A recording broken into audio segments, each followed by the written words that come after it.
एक समय की बात है जब सुंदरवन नामक गांव में एक लालची सेठ मोहन राम रहा करता था। वो गरीब किसानों को अपनी जमीन खेती के लिए देकर उन्हें लूटने की कोशिश किया करता था। वो किसी भी तरीके से उस खेत की फसलों से उन गरीब किसानों का फायदा होने नहीं देता था। और एक बार ऐसे ही एक किसान दिवाकर को उसने अपनी जमीन खेती के लिए दी। दिवाकर की एक सुंदर बेटी थी जिसका नाम था लीला। काफी समय से मोहन राम की नजर दिवाकर की बेटी लीला पर थी। वो उसे किसी भी तरह से पाने की इच्छा रखता था। इसलिए मोहन राम ने एक बार एक षड्यंत्र रचा। एक बार वो दिवाकर के घर गया और उसने दिवाकर को आवाज देकर बाहर बुलाया। दिवाकर, ए दिवाकर, बाहर आ। दिवाकर बाहर आता है। वो मोहन राम को नमस्कार करता है। नमस्कार साहब, आप यहाँ? बताइए ना क्या हुआ। मैं तुझसे कर्ज के पैसे लेने आया हूँ। साहब, आप तो जानते हैं मैं इस समय कर्ज चुकाने की स्थिति में बिल्कुल नहीं हूँ। कुछ ही दिन पहले बिजली की एक हादसे में मेरी खेत की सारी फसल जलकर खाक हो गई। अब आप ही बताइए, इस स्थिति में मैं आपके पैसे कैसे चुका पाऊंगा? तभी अंदर से दिवाकर की बेटी लीला बाहर आती है। लीला को मोहन राम बिल्कुल पसंद नहीं, क्योंकि मोहन राम हमेशा लीला की तरफ गंदी नजर से देखता है। देख, मैं कुछ नहीं जानता। कर्ज की तारीख भी निकल गई है और मुझे मेरे पैसे जल्द से जल्द चाहिए। तुम किसी भी तरह 2 दिन के अंदर मेरे पैसों का इंतजाम करो, वरना तुम्हारे लिए अच्छा नहीं होगा। ये कहकर मोहन राम वहां से निकल जाता है। दिवाकर परेशान हो जाता है। वो पीछे मुड़कर देखता है तो लीला दरवाजे पर खड़ी होकर उसे देख रही है। वो लीला की तरफ देखकर बोलता है, अब 2 दिन में मैं पैसे का इंतजाम कैसे करूंगा? शाम के समय मोहन राम अपने घर में अपने सेवक से मालिश करवा रहा होता है। अरे वाह मालिक, आज तो आपने कमाल कर दिया। उस दिवाकर की औकात दिखा दी। हाँ, और नहीं तो क्या। उसकी बेटी लीला मेरी तरफ देखती भी नहीं है। आखिर उसे भी तो पता चले कि असली राजा कौन है। पर मालिक, अगर उसकी बेटी लीला ने आपके खिलाफ आवाज उठाई तो? मेरे सामने उठने वाली सभी आवाजों को मैं बंद कर दूंगा। तूने देखा नहीं किस तरह वो चुपचाप खड़ी थी जब मैं उसके पिता को बेइज्जत कर रहा था। ठीक है, चल अब चुपचाप आकर मालिश कर। नौकर वापस से मोहन राम की मालिश करना शुरू कर देता है और रात बीत जाती है। सुबह के उजाले के साथ सूरज की किरण निकलती है और मोहन राम दिवाकर के घर फिर से जाता है। दिवाकर, ए दिवाकर, बाहर आ। दिवाकर बाहर आता है। वो मोहन राम के सामने सिर झुकाकर खड़ा रहता है। मुझे माफ कर दीजिए, मैं आपके पैसे नहीं चुका सकता। देखो दिवाकर, अब मैं मजबूर हूँ। तुमने पंचायत में जाने के अलावा अब मेरे पास कोई रास्ता नहीं छोड़ा है। अब इस बात का फैसला पंचायत में ही होगा। पंचायत की सभा लगी हुई है जिसमें गांव के काफी सारे लोग इकट्ठा हुए हैं। पेड़ के नीचे सरपंच बैठे हैं।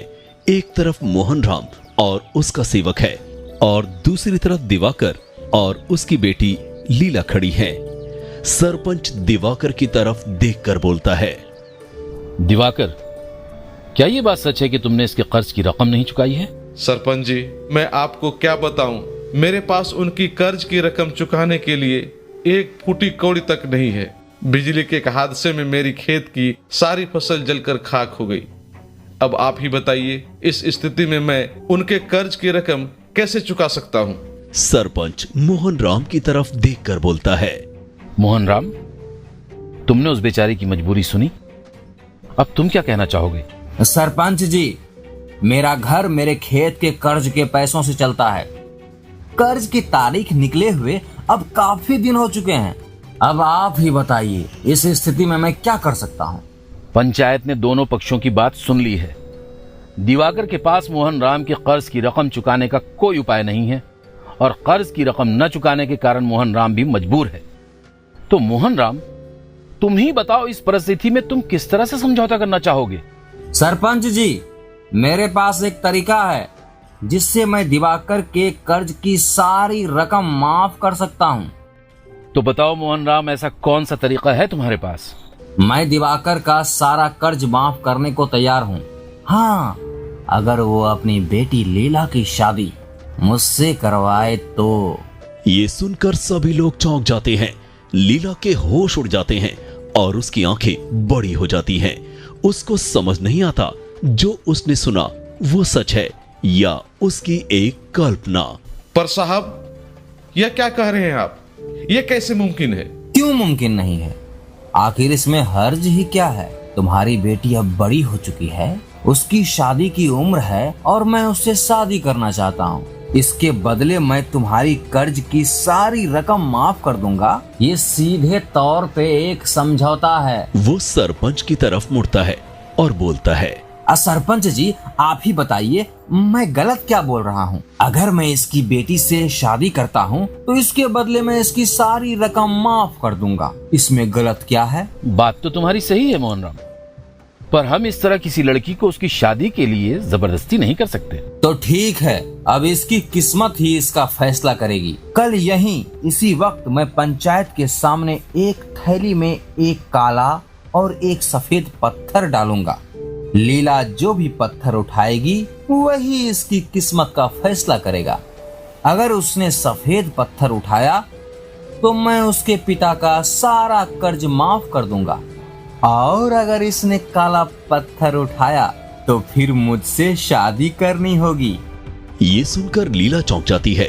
उसे कुछ समझ नहीं आता कि वो क्या करे अब। मैं इसे और इसकी बेटी को एक दिन का समय देता हूँ सोचने के लिए।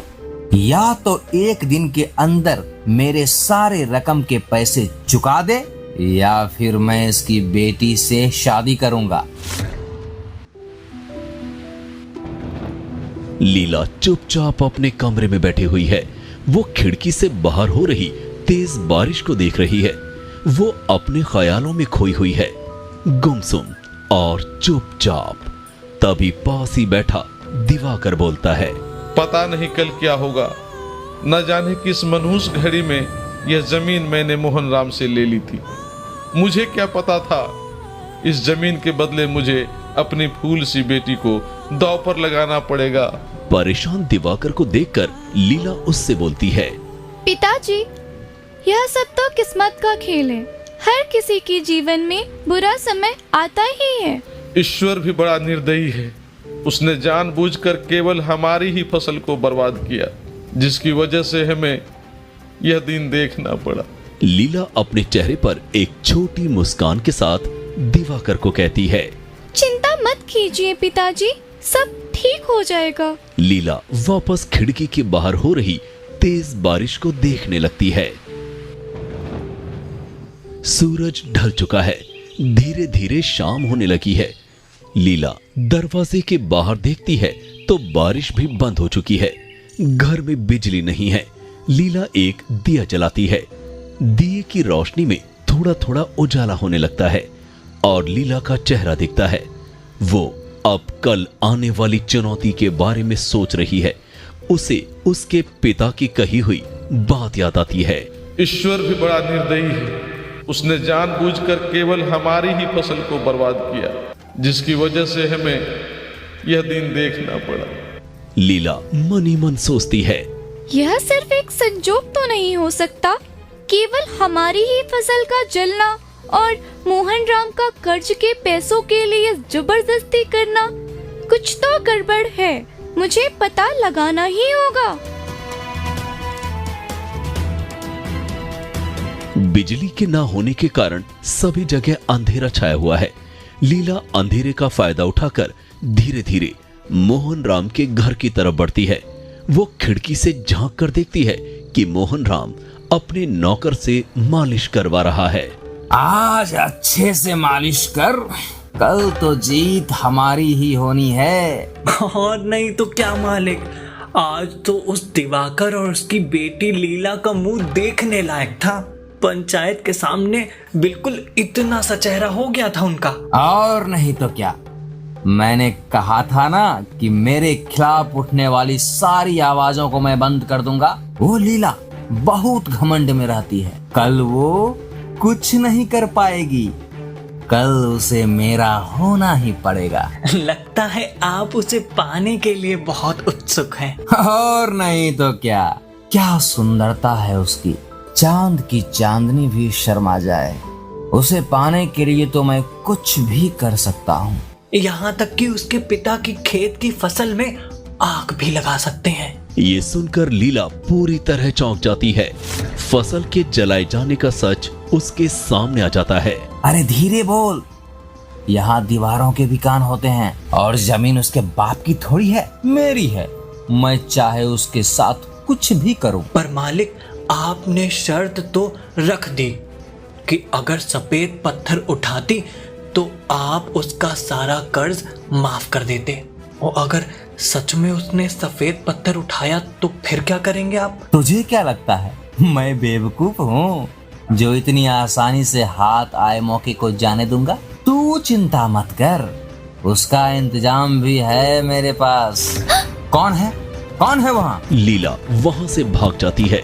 मोहन राम अपने सेवक को कहता है, अरे जाकर देख वहाँ कौन है, कहीं किसी ने कुछ सुन तो नहीं लिया। नौकर जाता है और वो खिड़की के बाहर यहाँ वहाँ झांकता है।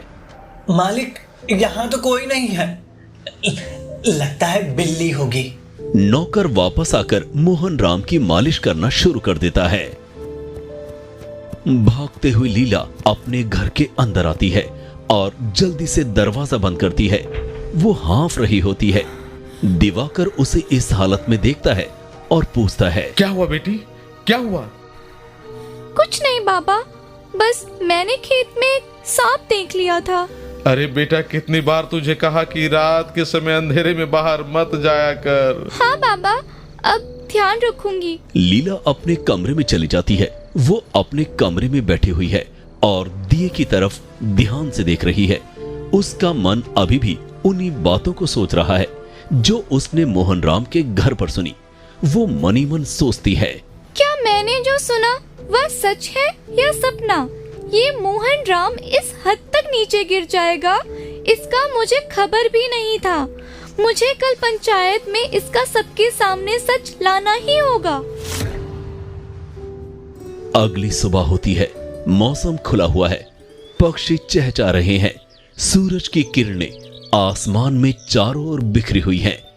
पंचायत में सभी लोग इकट्ठा हुए हैं। दिवाकर और लीला फिर से एक तरफ खड़े हैं और दूसरी तरफ मोहन राम खड़ा है।